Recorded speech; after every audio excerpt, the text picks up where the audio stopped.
If you say something stupid and you want me to stop, let me know. Otherwise, this train's moving.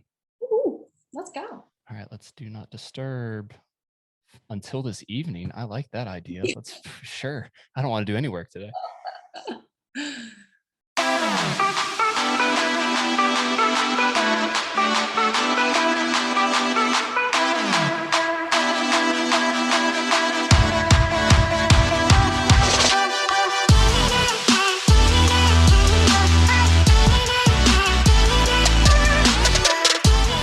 Welcome to Run with Purpose. This is episode number 73. And for those of you that are new to the show, my name is Flores, and I'm so very glad you found this podcast. I don't know why I wanted to clap at the same time. This is already making it just super weird, and I love it. Would love if you guys would subscribe. As always, you can reach out to me on all the socials. It's right here. Like, I'm reading it word for word, and I still can't read it. It makes absolutely no sense. But anyways, today's guest, she's kind of awesome. I ran across Sarah on Instagram Reels. We were talking about before we started recording. I'm like, it's just super creepy to just be like, hey, I met you on Instagram. Do you want to go talk with me for just a little bit? But she's promoting just great advice about healthy living, healthy eating and living, and just like overall well-being. This really attitude of like, stop talking shit about yourself and kind of give yourself some credit where credit is due, if you will. But Sarah, thank you so much for joining me on the show today.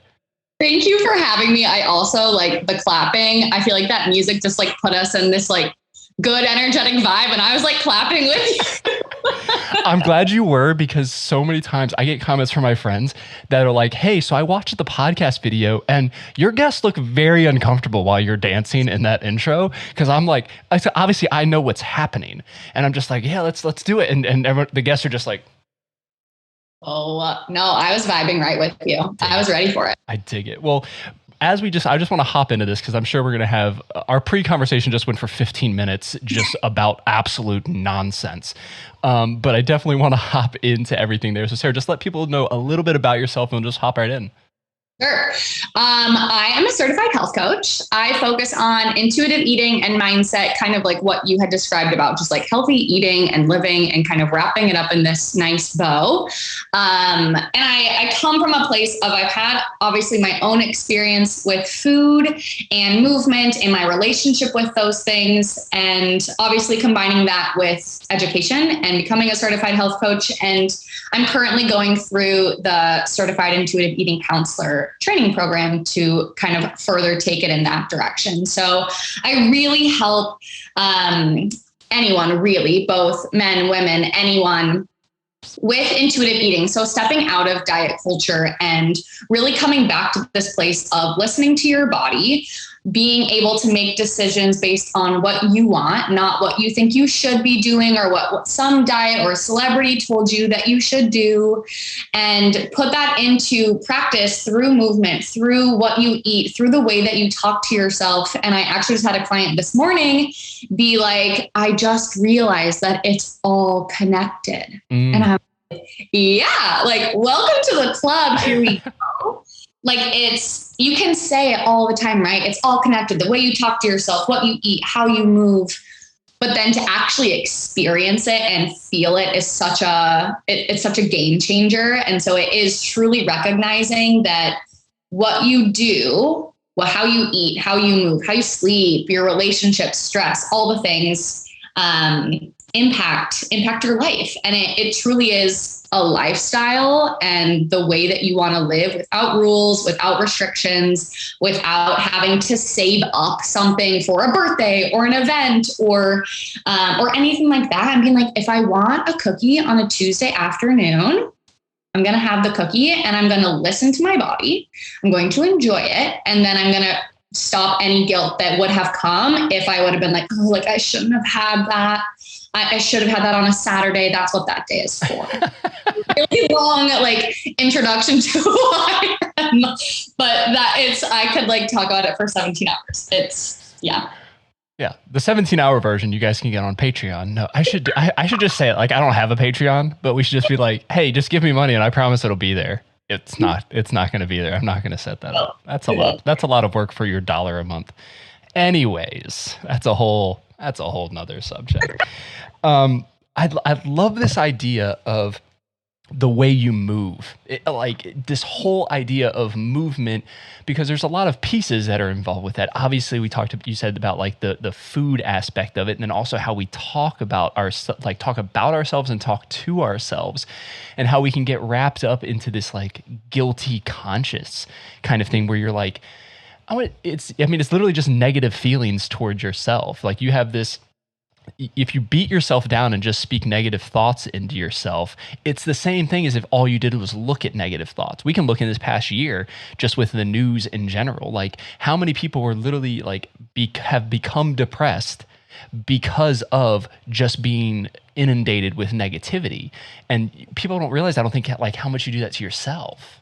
Mm-hmm. It is like, honestly, all of the work comes down to the programming that you've been exposed to all the way back to childhood, right? The things that your parents told you, your friends told you, the media you consumed, the commercials you saw.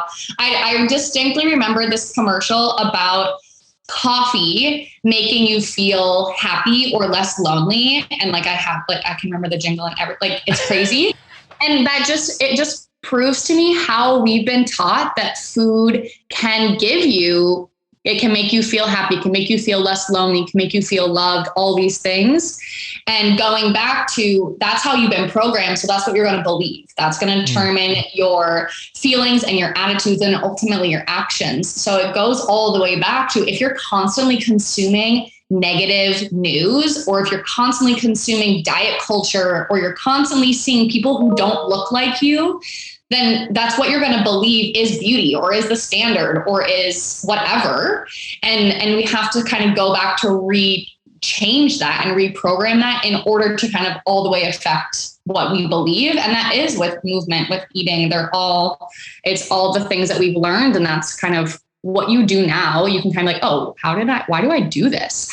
Who taught me that this is what I should be doing? Yeah, that programming thing is so important, I think, because you literally nailed it on the head at the very end there. Is who taught me this? How many of the things that we do in a day-to-day basis and how we act, I mean, you can go any like social economic kind of anything you do was more than likely taught. It's, we talk about, I mean, we don't need to talk about racism, but that a lot of that stuff is a taught type of process. We teach ourselves, or we're taught the kinds of foods you should eat. I remember the food pyramid and saying like, these are all the things you need. And then I remember growing up and people are like, well, the food pyramid's not 100% right. Like you should be doing more of this. And I'm like, no. I want that top piece. Like I want my sugary snacks. Like, no. And really that top piece should be the bottom piece. I should build my base on sugary snacks and Capri Suns because that seems like the most logical thing. But we're kind of fed all of this information. It all depends on where you're from and how you grew up, of like what is appropriate and kind of how that programming kind of directs your thoughts and actions. That's a good point. And what you were saying about movement too with that is that movement, and as you start to kind of become aware of how you move your body, were you an athlete growing up and you were taught that you always have to eat before you go to practice, or that you have to eat X, Y, and Z? Or were you taught that food is what you do to earn a treat or to earn something? I'm using quotes. That's bad because there are no good and bad foods, but it's easier for you to understand what I'm saying. Yeah. Or were you taught that if you ate something that is less nutritious, that you have to work out because of it, and that's as punishment?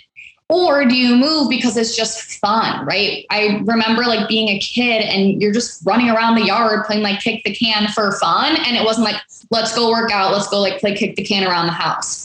It was like, let's go play outside and let's go run around. Not, I need to go to a spin class for 45 minutes and I have to burn 700 calories because I'm going out to dinner tonight. This is a very high level, very rhetorical question. There isn't a right answer, but how do we kind of get culture out of that mindset? I think we're turning a corner because people are kind of a little more aware of kind of everything that's going along with this programming, if you will. But how do we kind of break out of that mindset of, to your point of, well, in order for me to go out to dinner tonight, I know I want a steak tonight or whatever. I'm a vegetarian, so it's not what I want, but let's say I want a steak tonight.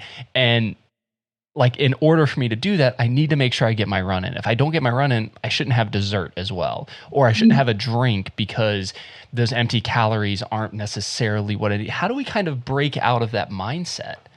Ooh, it's a big one. It's a good one. So one is, a lot of this comes from, is this going to help me lose weight, or is this going to make me gain weight? That's kind of what all of everything comes down to, because we've been taught that there's a certain ideal body and that being thinner is healthier, and that you should always be trying to lose weight. And that's where like the root of that stems from.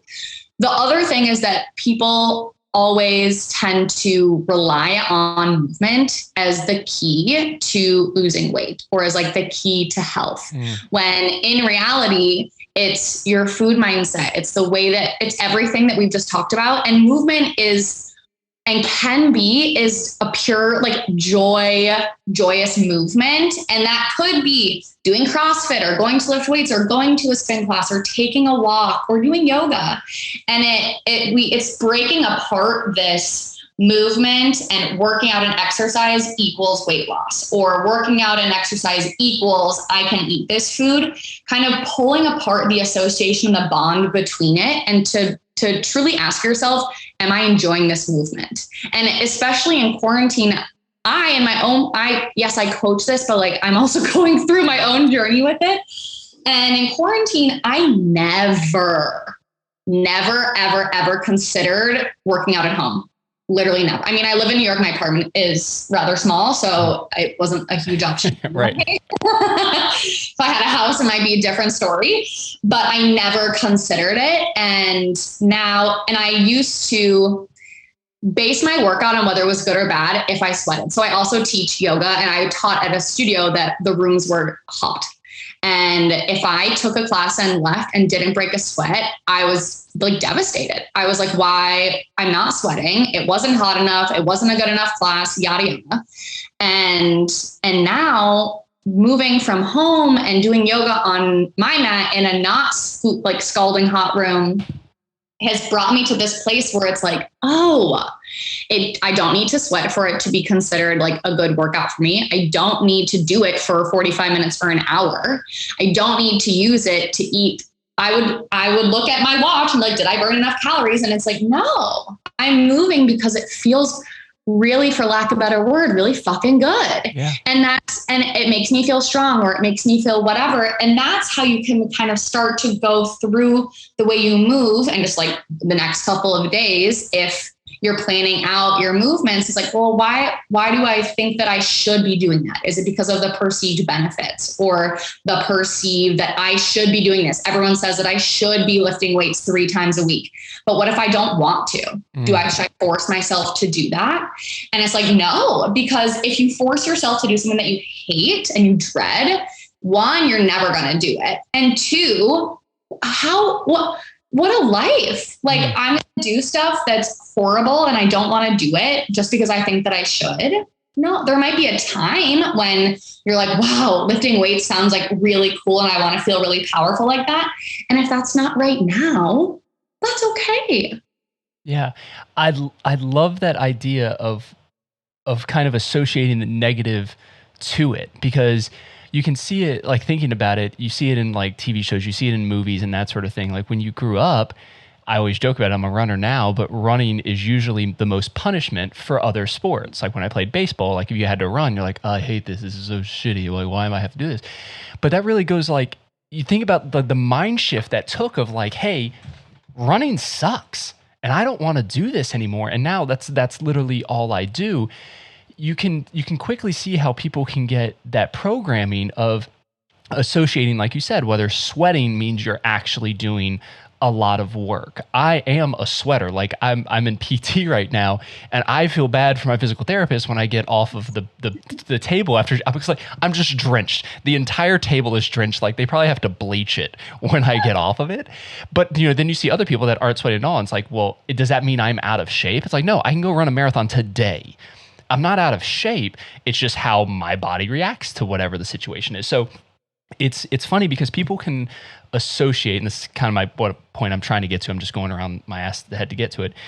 Is this idea of we are linking these things together. So we're saying this hurt is not positive in nature. I don't have positive thoughts when I think about doing these things. When I'm working out, it does not bring me positive thoughts.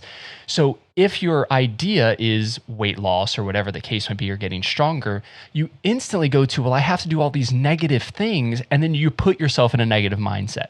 And then once you're in that negative mindset, you don't see the results then. You kind of then get stuck. You're like, no, everybody else is seeing it. Everybody else is seeing the results that you're doing. You're like, you're getting stronger. You might be getting leaner, or whatever activity you're doing. They can see the results, but you're still so clouded with that negativity. And it all comes down to, you said the should or shouldn't.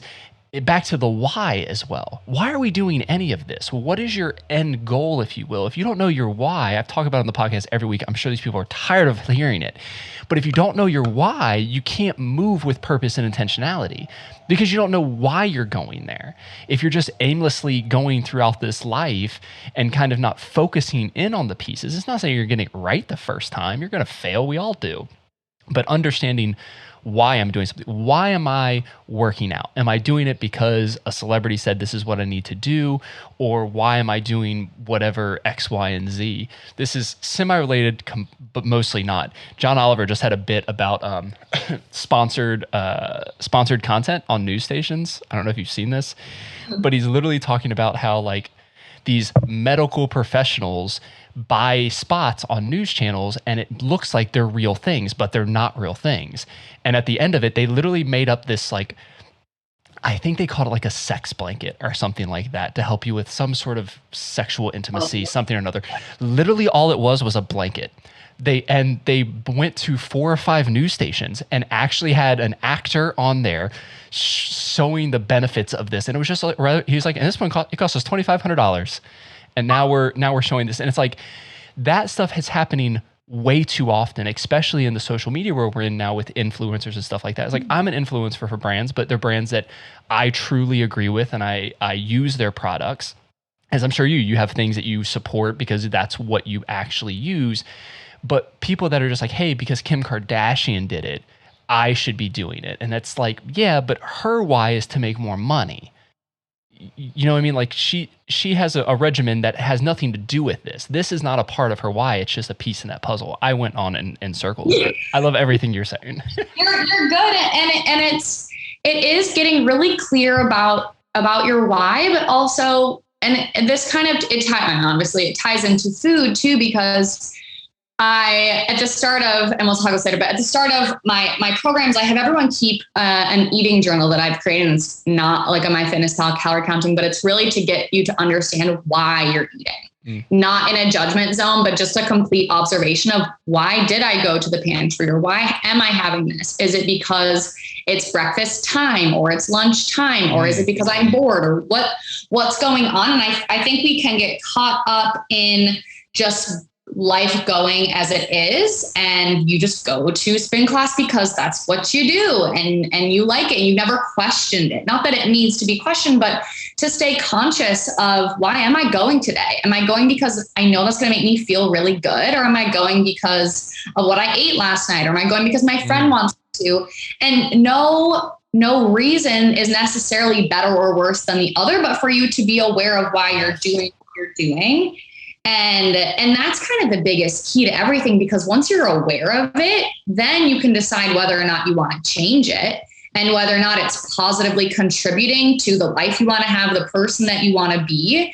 And that's kind of where the awareness allows you to propel forward into the actual change, the behaviors, the reprogramming.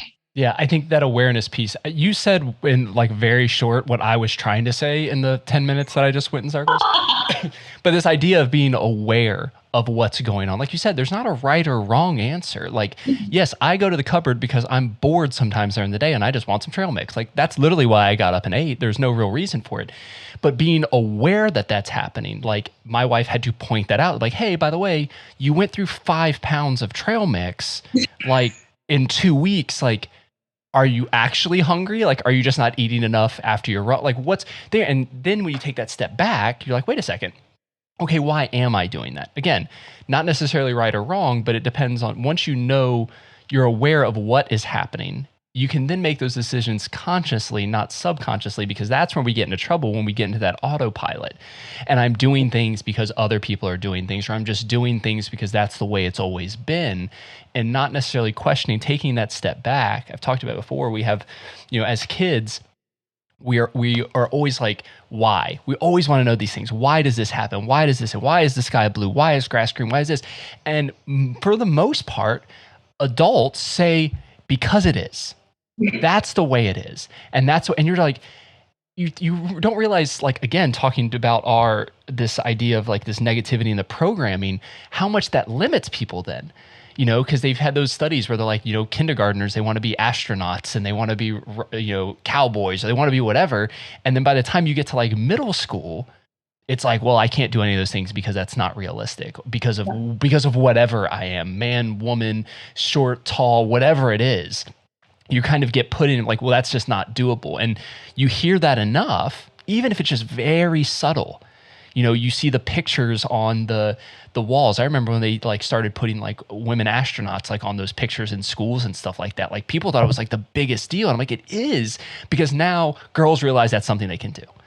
And it's not one of those things where you're like, wait a second, I only see white men up here. Why do I only see white men up on this board? Does that mean I don't fit because I don't look like these people? So, I mean, not necessarily food, but it all kind of goes into that same idea of the programming, how it affects so many different areas of our life and how we move in between each one of those areas. Totally. And I don't know why this came to my brain, but Clean Plate Club comes to mind too, in that area of when I was little, we had to go to my grandpa and show our plates and ask to be excused. And if my grandpa ever listens to this, which I don't think he will, I love you and I'm not mad. I will. You didn't damage my childhood. I worked through it. I got through it. You're aware of it. You're aware of it. And if it was clean, always you got excused. If there was something left, I just remember having to give like a reasoning for it. Like either I don't like it or I'm full, worked sometimes, or whatever it was. And you get, like flash forward 20 plus years later, and it's like, oh, I'm still cleaning my plate because of all those years growing up being told that to leave the table or to signify that dinner is done, you had to finish and to be excused. And I pretty much all of my clients have that instilled in their brain, and working through that too, of like, that's what you were told. And that's what you believe to be true. So that was what your actions are. And that's okay.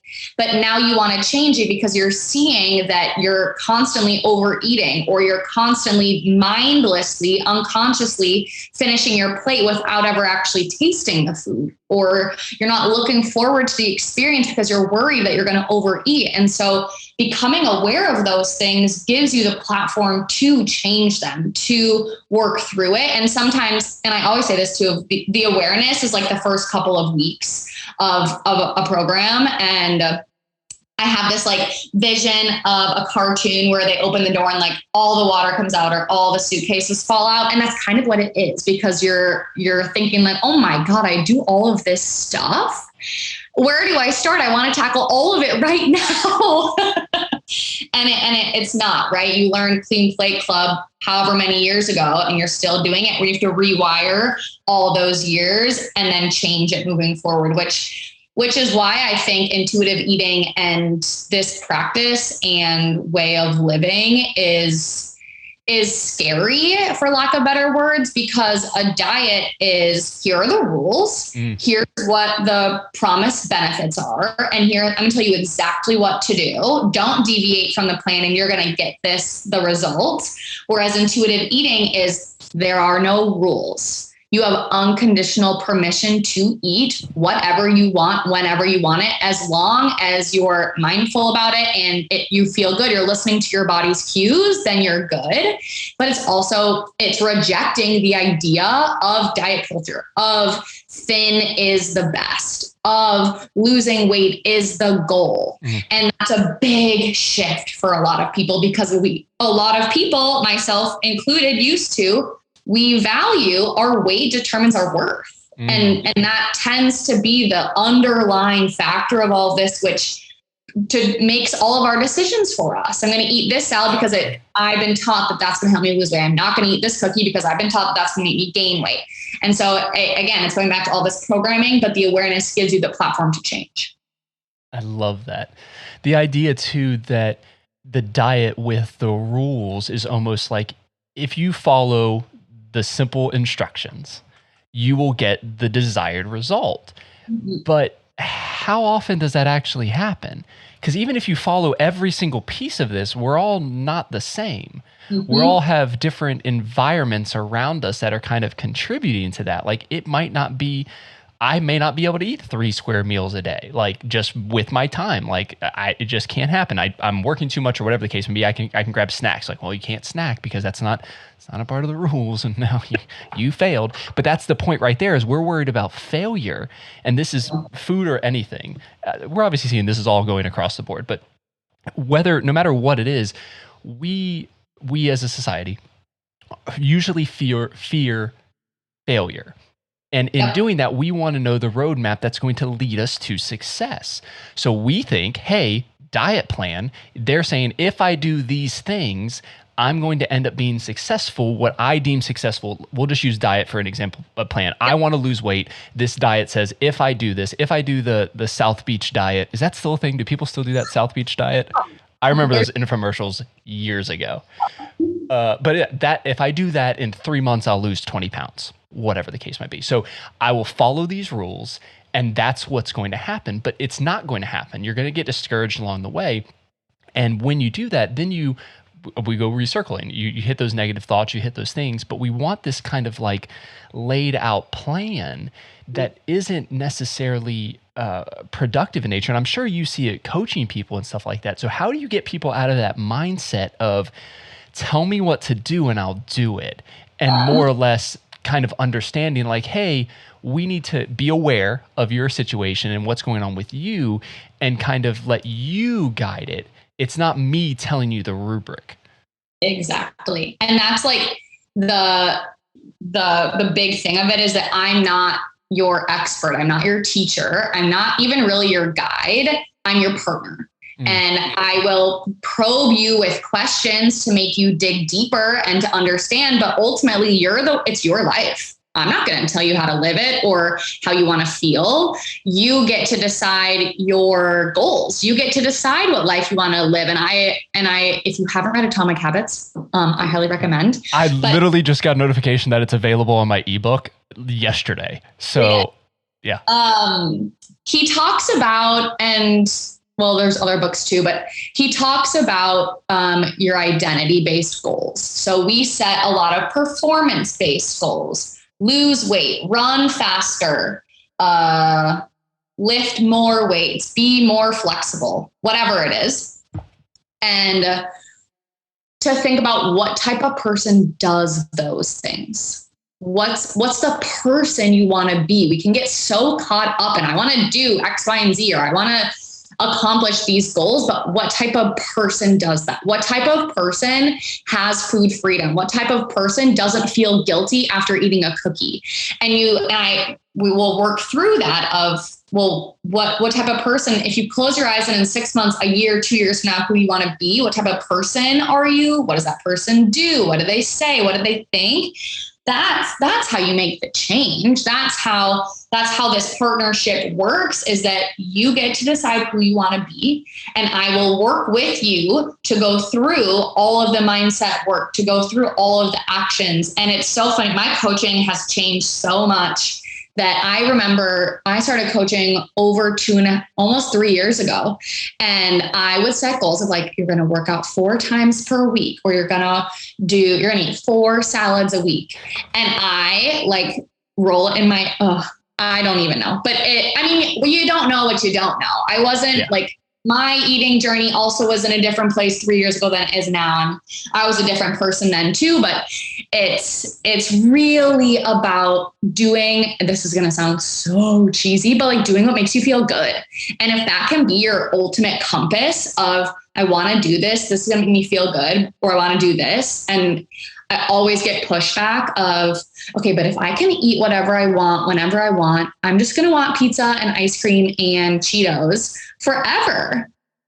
And I heard, I can't remember who said it, but they were like, if I told you that for the next 30 days, all you could have was pizza, ice cream, and Cheetos, you would be begging me for a vegetable. You'd be begging me for something else. And it just goes to show that that's not the case, right? Everyone's so worried about, well, then I'm going to want pizza every day. And I'm like, but is that going to make you feel good? Are you going to feel good after day 8 or day 4 of having pizza? I don't know. And that's where like the light bulb kind of clicks when they experience it of, oh, I can have a pizza on a Tuesday night. And I can have a salad on a Saturday night if I want to. It doesn't have to be so rigid, which is what we've been taught with diets, that these are the rules, break the rules, and you fail.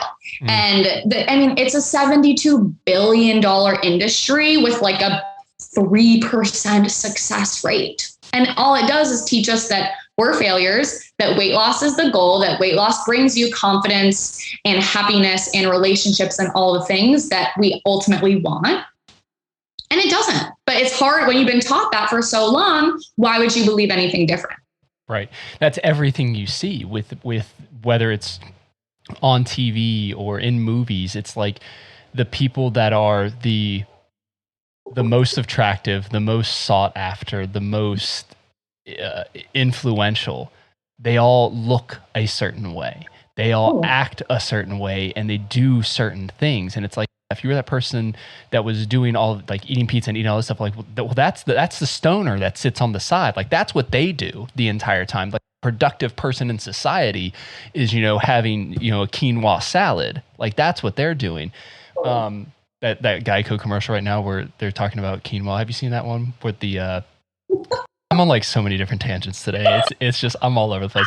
There's the one that says like how to make people not become their parents. Oh my God, I love those commercials. And there's one, it's like quinoa on the board. He's like, how do you pronounce that? And he's like, Joaquim. And you're like, no, it's not Joaquim. Yes. Sorry. I shouldn't have said quinoa because I knew exactly that's where my head was going to go, because that's all I've been saying now. Like we'll be in Kroger at the store and I'd be like, look, honey, Joaquim. And she's like, that's not, you shouldn't say those things out loud. But yeah, this idea of there's a right and wrong way to do things, we can kind of really get into that mindset. And a lot of people, again, are looking for the answer, if you will. And if they're not getting the answer, they're going to just jump, shift, and switch things. That's why a lot of people that do diets and get attached to this diet culture jump from diet to diet, because they still think the diet is the answer. It was just the wrong one. I was just on the wrong one. This one is just meat. I'm going to eat no carbs. I'm just going to eat straight meat. And then the next one's like, no, that was the problem, is I need like all broccoli. I just need to eat broccoli 7 days a week and not have it. And it's like, do you not realize the problem here? Like there's a common denominator is these things aren't working because you're at the center of it, trying to have all of these external things kind of tell you what is right and what is wrong, rather than like, hey, our bodies are pretty smart. To your point, if you try to eat pizza and ice cream for a week, you are going to feel like absolute garbage. Like the first day or two, you're like, hey, this is delicious. I feel good. But it's like, I'm not going to want to get up and like move. Like your skin's going to be oily and greasy and disgusting. Your hair is going to be ratty. You're not going to have any energy. You're going to crash halfway through the day. And it's like, no, your body is a good thing to tell you when you're doing the right thing for you. So how about you just listen to what your body's telling you to do? It's relatively smart. It sounds so easy to say of like, trust your body. But like when we've been told for however many, that's why diet, follow the diet, because you can't trust your body. You're going to eat pizza and ice cream for forever. So follow this. We'll tell you what to do. When in reality, no one knows your taste palette. No one knows what you like better than you. No one knows your fullness signals better than you. No one knows your hunger cues better than you. And that's a scary thing to be able to do that. And I also want to plug in here too, that intuitive eating and living in this way is a privilege, because if food is scarce or it's not readily available, then it's hard to say, well, I'm full now, I'm going to put this leftovers aside when you don't know when your next meal is coming. That can't happen, right? Because you're going to eat, you don't know when your next meal is coming. So you're going to eat everything that's in front of you. So in this too, it is a privilege to have the availability of food available for me to say, well, I'm not going to finish this cookie because I know that any day I could go get one. That's a privilege to be able to do that. And so I also want to say that intuitive eating in itself, it is a privilege. And that if that's not financially or readily available for you and you're like, ugh, like discouraged, it's not something to be discouraged about, because that's the situation that's what you do with the situation that you're in almost. And so, and I say that because I know that that's not everyone's availability, that there's not a endless amount of food that you want. So I just want to plug that in there too, because everything I'm saying is eat what you want and then work to stop when you're full, because you know that you can have that whenever. But in reality, sometimes you can't just go get something that you want all the time. But that was what I used to think of. I have to finish this right now because I'm never going to have this. I don't even know, avocado toast for breakfast, avocado toast ever again. And people would be like, well, like you could go get it tomorrow. And I'd be like, no, I have to finish it right now. So there's a lot that goes into it. But it is this like overall, it's this unconditional permission to eat what you want when you want it while listening to your body. But the trust is it seems like when you're in point A of ready to ditch the diet culture and to leave diets, and then being like, the goal is to trust your body. It seems like on the other side of the world, because how could you trust your body when you've been taught for however many years not to? Right. And I think it goes back to that semi-awareness kind of thing, is once you realize, oh, wait a second, the reason I think this is because of the programming. Like, that's why it is. It's not because it's true per se. It's because the programming has told me these things are filling in of this is the right way to do it. Any other way of thinking is the wrong way in it. If you can hold on 1 second, I need to close the windows because it's raining and I'm pretty sure the apartment's getting wet. All good. Literally the first time I've had to get up for that before. Like, usually it's other guests and I get to be that jerk that has to like get up in the middle of it. I don't know how much of that I'm going to cut out. I might just cut out like 10 seconds of it and we're just going to leave it there. But yeah, whatever. But one thing you did make a really good point talking about kind of access to food. Like, we didn't talk about hangry, and I don't know if you saw anything on my page about it, but that's kind of where hangry fills in. Is there's not a supply problem of food, it's usually a distribution problem of food, of people getting the food. So hangry kind of fills into, you think I like ran a marathon? I literally just ran to the window. But we kind of help with that kind of bridging the gap. But that is very important to say, because if you don't have access to these kinds of things, it doesn't, again, make it seem like you will never be able to get to your goal or figure out what it is. You just have to figure out what works out for you, and using the resources that you do have available to you, using those to the fullest ability. I think a lot of us can get caught up in the it's kind of related but not, like a victim culture kind of mentality of, I can't help any of this. This is how it is. This is the situation I've been put into. There's nothing I can do about it. And we can always control how we react to situations. We can't control what happens to us, but we can always control our reaction. And I think that's something that is, again, a very hard thing. All the things we're talking about are really easy to just say. And yeah, this makes total sense. Like, why don't people get this? But the problem is we've both been through these things where you're in the thick of it and you don't see a way out of it. You don't understand that there's something greater that you could be accomplishing. And that awareness piece is so important, to kind of just open your eyes and realize, you know what? I am worth it. Like, why am I putting myself down in this aspect? And I think that's something else I kind of wanted to talk to you about, is this idea of kind of self-worth and kind of bringing yourself up, because we can get so caught into this, like, okay, I'm aware of it. You made a good analogy. We talked about the cartoon kind of thing. It's like, I'm now aware of all of this shit. I have shit coming from me from all directions, because I was like, well, I was doing nothing right, apparently. So now you're fully aware of this, but how do we still treat ourselves with respect and knowing that, hey, we're still worth something? It's not just oh, I'm a piece of shit and I'm never, it's gonna take me forever to climb out of this hole. How do we kind of reprogram ourselves? Again, very high level rhetorical questions. There's no real answer for it, but I'm gonna let you try. The biggest thing is self-compassion. It's really easy to, whatever situation you're in or whatever happened or whatever you become aware of that you're doing, the initial instinct is to judge or to shame yourself or to feel guilty for it. And to pull yourself out of that and to be compassionate. And what I like to do in like the self-talk space is imagine that your friend comes to you and is like, oh my gosh, I just found out I do all of this stuff. How could I let this happen to me? Blah, blah, blah, whatever. And what would you say to them? Would you be like, oh my gosh, you did that. You're so dumb. Like you're so X, Y, and Z. No, you would be compassionate to them. I mean, I don't know in relationships with your friends, I guess. Yeah. Maybe you need new friends. Oh. If your friends would say that to you, you have shitty friends. Like we'll circle that block, but. Oh my God. And it is how, if someone came to you with how you're feeling, what would you say back to them? How would you want to be kind and make them feel better about their situation and help them move forward? Probably. And it's a lot easier. And that exercise works because it's a lot easier to do that for friends, for family, for strangers that we don't know than it is to do that to ourselves. And so the first thing is to be compassionate and to say, you don't know what you don't know. I didn't know that I was running to the pantry when I was stressed out. I didn't know that I was doing that. So how could I possibly change that? Mm-hmm. Or I didn't know that I was taught this way about carbs.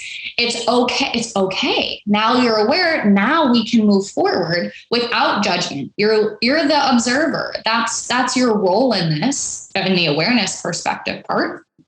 And to start with that compassion. And then as you kind of work through and become more aware of that self-talk that's going on in your brain and to start exercise, I always give people is to start to listen to the sentiment. Is it more positive or is it more negative? And then what are the most common negative self-talk phrases you hear your voice say? And the idea is, oh my gosh, I can't remember. No, it's in What to Say When You Talk to Yourself.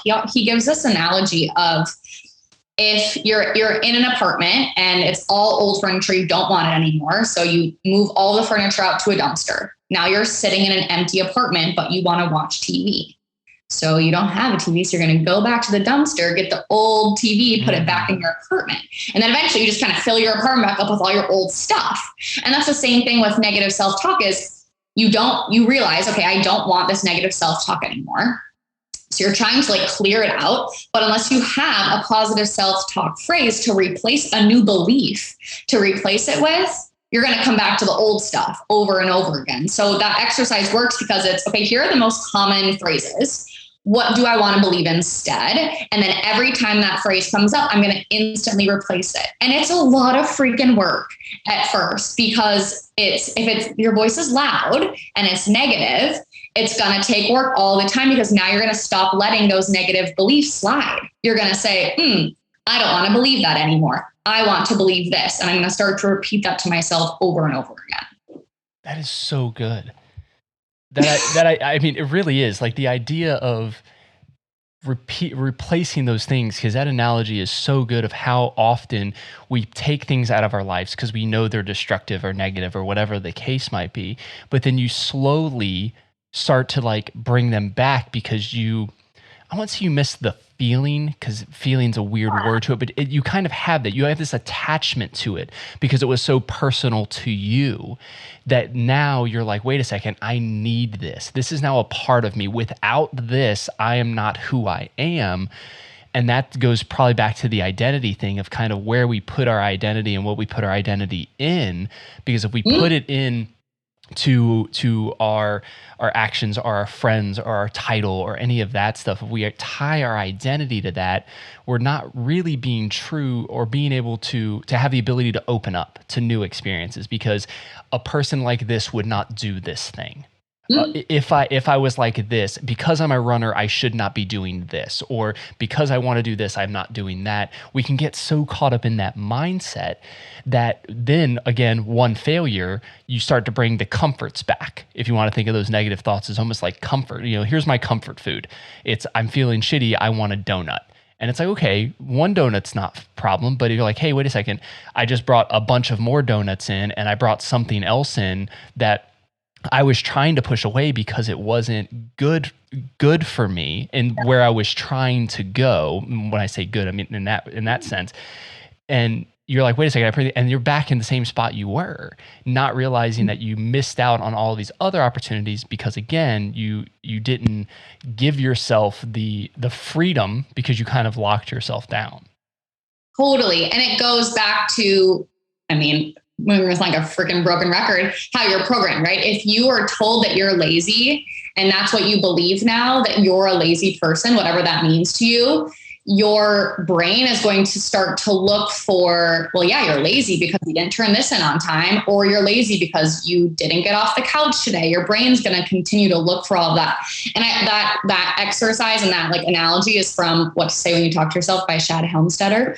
I highly recommend it. It's just like mindset is such a, now it's become such like a mainstream word, but it truly is it's what you have control over. You can control your thoughts. You can control everything through your brain, but it's like, well, I don't need to do that. I can just change my job, or I can just go for a run or whatever. And it all goes back to the way you were programmed. And that's why you believe what you believe. And so when someone wants to make a change, they'll be like, well, I just need to change my action, or I just need to do X, Y, and Z. And it's like, yes, but we're going to go all the way back to see what you've been taught about that, or what the perceived benefits of it are, why you think that you should be doing it. And that's going to change and get you to understand, oh, I think I should be going to the gym 5 times a week because that's what I've been told is the key to health. And it's like, well, maybe it's not. Maybe you don't like going to the gym, or maybe you do. And it all goes back to all of it. And it comes up a lot of, oh, my mom taught me this, or my teacher told me I was this. And I've believed that ever since. Yeah. And it's, you made a really good point when you brought up the job thing. It's a lot of people think that if you just change your surroundings, that's all it's going to take. You know what? This job is just pissing me off. And if I had another job, I'd be better. And it's like, but would you? Like there's something else going on. If you keep going to different jobs and they all suck, like again, common denominator, it's you suck a little bit apparently. Like figure out what's going on with you that you can change that mindset. Because if you just change the surroundings, you're still moving in it. And if you don't kind of focus on what's going on in you, yeah, that mindset word is definitely getting thrown around a lot, but it is to me, when I think of mindset, it's almost just like, tell me the why. Again, change my reason of why, or make me understand and be aware of my why. So I can kind of go forward with the proper information. So if you're just changing the surroundings, all you're doing is changing the channel, but the programming's the same. You know what I mean? It's still local TV news. You're just going to the next channel. Guess what? The same squirrel on the roller skates is going to be on channel 10 as it was on channel 6 because it's going through your filter that way. I had a bunch of people that I switched jobs. It's probably been coming up on 3 years now. I was at a company for 9 years, and it was more or less just like, you know what? American dream. I got married. We bought a house. I got a job. I'm going to stay here till I die. And that's going to be the way it is. And then I watched the Minimalist documentary, which literally changed my life. Just again, awareness, not saying I want to live out of a shoebox, which I still do. I want like 40 square feet of like a van. Like I just want to live out of a van down by the river kind of thing. But this idea of putting our value not in things like physical objects, they say use things, not people. Yes. Love people, use things. Yeah. I'm like, we're focusing. I'm writing things down. We're good. We got it. I don't think the listeners got it though. They're like, I don't see what you guys are doing. What's happening? So if you're not watching the YouTube version of this or an Instagram TV, you may want to do it because you're going to be very confused if you don't see the video.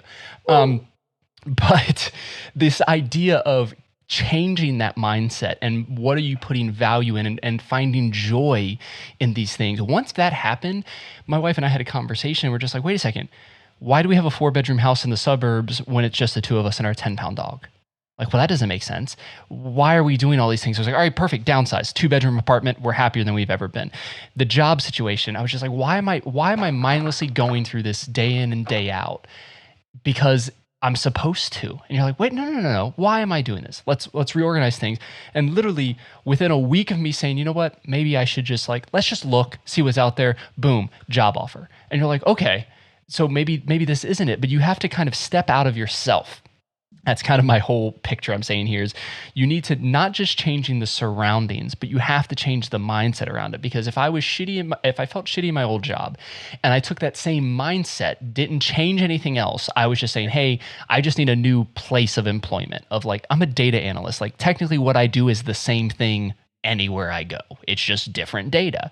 So if in the big picture of it, I'm doing the exact same thing I was doing, but with a different frame of mind and a different environment. Sometimes you need both. The environment change itself isn't always going to be the solution though.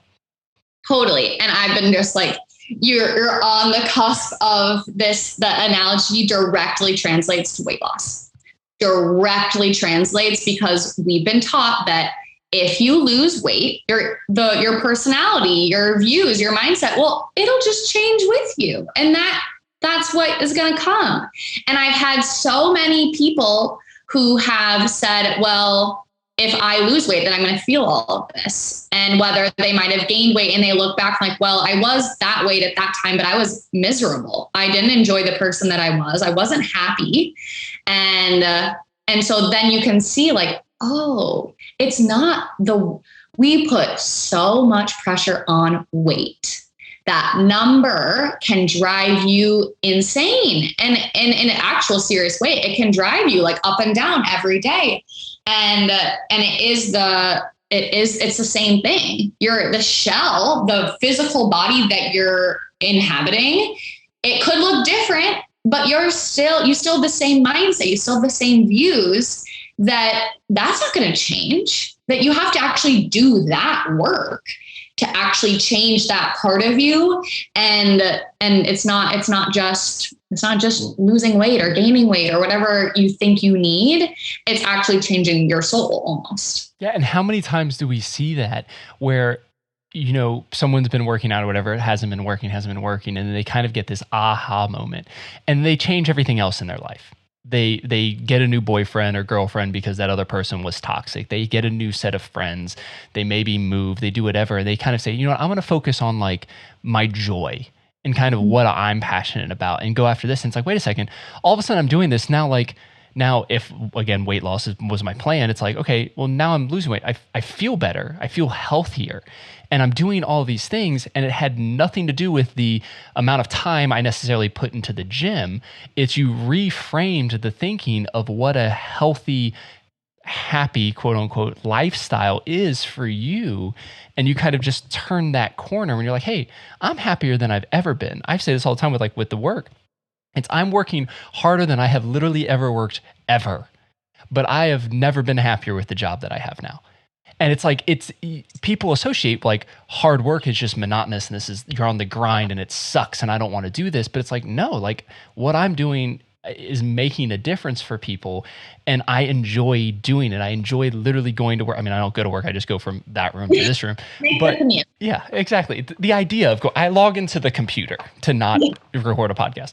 But we have this idea where once we turn that corner and realize that, again, the number, because I can imagine as a guy, it's not as much of a thing. I am way too self-conscious about my body image and weight and stuff like that my wife literally, it's not the best thing to say. But she's like, you're such a girl. Like, you're such a woman with all of this stuff. Like, why do you care? Why are you worried about it? Again, stereotypical comment. Sorry, I apologize to everyone that I just offended. But that idea of we get so wrapped up in what that means. And you're like, what is literally all that says is how much pressure you're putting on the ground. Like what force that gravity is having to hold you to this earth. That's literally all that number is showing you. So why are we so consumed with numbers in any way, shape, or form, or doing a certain lifestyle because this is how other people will view me? And I mean, it comes to we're all wanting that satisfaction, or the attaboy, attagirl saying, hey, you're doing the right thing. But once you realize that there isn't a right thing, that's kind of the freeing moment. Yeah. And it's hard. I'm like not doing a very good job at promoting intuitive eating. I'm like, it's hard. It's hard, and you're really going to want lots of cookies, and you're just... It's great. Okay. So what I want to say is that in intuitive eating, it's not about weight. So some people might gain weight or lose weight or stay the same, but it's not about that. So some people are like, well, like, what if I gain weight? And it goes, I mean, we come from, and this is a whole other topic, but we come from a fat phobic, that's our society. That's what we've been taught. And so that's where that fear comes from. But to step into this place of, I'm going to do things for joy, not for numbers, not for, am I over my calorie limit in my calorie counting app today? That's one, so tedious. Two, so joy sucking. It's not fun. And you think about, like, do I really want to do this for the rest of my life? Do I want to rely on the weight, the scale to dictate if I'm going to have a good day or a bad day? Do I want to do all these things? But it's what we've been taught again. And it's scary to think about a life without those, because it seems like, well, what am I going to rely on? What do I use to tell me if I'm going in the right direction? And it's you. Are you happy? Are you enjoying your life? Are you feeling energized in the morning? Are you eating foods that you like? Are you in a good relationship? Do you have friends that support you, that you love? And that's what obviously what I work on too is, okay, if you're not checking your weight, what are you going to use as like a check-in with yourself of, am I working towards that person that I want to be? Because the weight is sure as heck not going to tell you that, but you can decide for yourself if you're feeling that. And so that's the check-ins never stop. You continue to check in because you're always growing. The identity that you set now that you want to be in 6 months or 3 months is going to change in 6 months or tomorrow. And that's amazing. And that's the continuous journey that you get to be on and to check in and to continue growing, because life, right? You just like, you wrapped everything up. Just like, I couldn't think of a better way that you wrapped everything up with a nice, pretty bow. And then we could just continue the conversation, because we have so many side conversations right here that we're just like, we'll put that on the back burner. And then, in a few months, we'll have you back on the show. And then it won't be as weird when I'm just like, hey, Sarah, you want to hang out on podcast? And we're like, this is weird. He texted me again. But thanks so much for being on the show. I think this has been a good conversation. I think it's super helpful. I think there's a lot of little pieces that people can get things from, but I want them to be able to connect with you if they have more questions about intuitive eating and kind of your program and everything you have. So how can people get in touch with you if they want to learn more or connect with you? Totally. Okay. Well, one, this is not me, but if you're at all interested in intuitive eating, get the book, Intuitive Eating. It will change your life. Yes, that I always recommend that. Get it, read it, and let's talk. Ways to connect with me are social is the easiest. Instagram, it's at Sarah Linds, Lands Randall, which is my middle name's Lindsay, but whatever. It would have been a very long handle. And on there are links to yoga classes, I run a group program that we're in week 3 of right now. We'll start again in September so you can get on the wait list. The group has been the most amazing thing I've ever been a part of. We have been taught that you should know everyone looks happy with the way that they are. So you should know how to eat. You should know how to move your body. And we don't talk about it. And so to have people who are like, I experienced this, and you're like, oh, Me too. Like that's such a good feeling to be surrounded in this community. And it's our second round, and every time the first call, it's just like you get glued in together as this immediate family. And because it's a safe space, and it's so cool to be able to just take a bunch of strangers from all around the country. And we have a woman from Egypt who I love, and to put him into a Zoom call and to instantly be bonded is huge. So that starts in September, and I take one-on-one clients too. I just love the group program. Obviously I want to work with you one-on-one, but yeah, I love the group program. And then I'm also on TikTok, same handle as Instagram. And I love TikTok. I was very against it at first, and it has become my home. I love the people on it. I'm on the anti-diet, food freedom, intuitive eating side of TikTok, obviously. And wouldn't that be weird if you weren't? Like on Instagram, that's the persona you did, but on TikTok, you're just like, check out South Beach Diet. Yeah, no. But like the videos get shown to the people who want to see it. I see people who are showing, and it's such a welcoming space. So if you're on TikTok, follow me, let's be friends. And I coach people in comments. Like it's such a wonderful space, and I probably spend too much time on it. I need to set a time limit on it. But I don't. But I was gonna say, you need to teach me all the TikTok things, because I'm trying to do it with Hangry, and I'm trying my best. But I feel like a very old man that I'm just like, how's this TikTok work with the kids and the TikTok? I'm like, I don't get it, but you can do it. I'm also like, this is also not about me, but I'm in a group program about social media and TikTok, and her name is Andrea. She worked. It's amazing. Yeah, that's the best way to get in touch with me. DM me. Like, I respond to everyone's questions. I will send you a voice note. You will hear my voice. I am just I don't type a lot on Instagram anymore. Yeah. And I want your questions. I want to help. It's my job. It's what I love doing. I jump from ad agency to ad agency. It's the same conversation we just had. Like being like, okay, well, this is the environment, this is the client. And I was like, no, you're not meant to do that. Quit your job. Yeah. Stop it now. But we'll have all of Sarah's stuff in the show notes. You'll be able to do that, so you didn't have to write that down if you didn't. But yeah, like I said, I found her from her reels and stuff on Instagram. So check it out. I'm going to follow her on TikTok now, and I'm going to learn all of the TikTok things. We're going to have like TikTok sessions. And she's going to be like, Jonathan, you're an old man. But yeah, thanks again for joining me today. Thank you so much. Oh, it was amazing. To everyone else, you can reach out to me on social media everywhere at flores.run, except TikTok.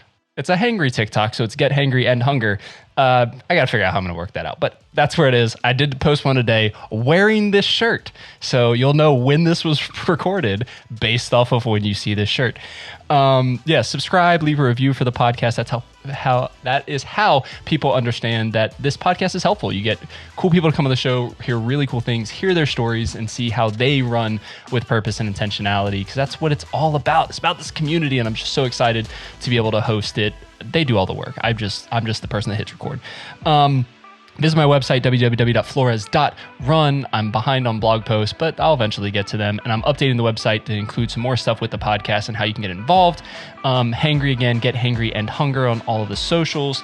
But yeah, I think that's everything on my side. But thank you so much for joining me today. Remember to keep running with purpose, one step at a time. See you next week.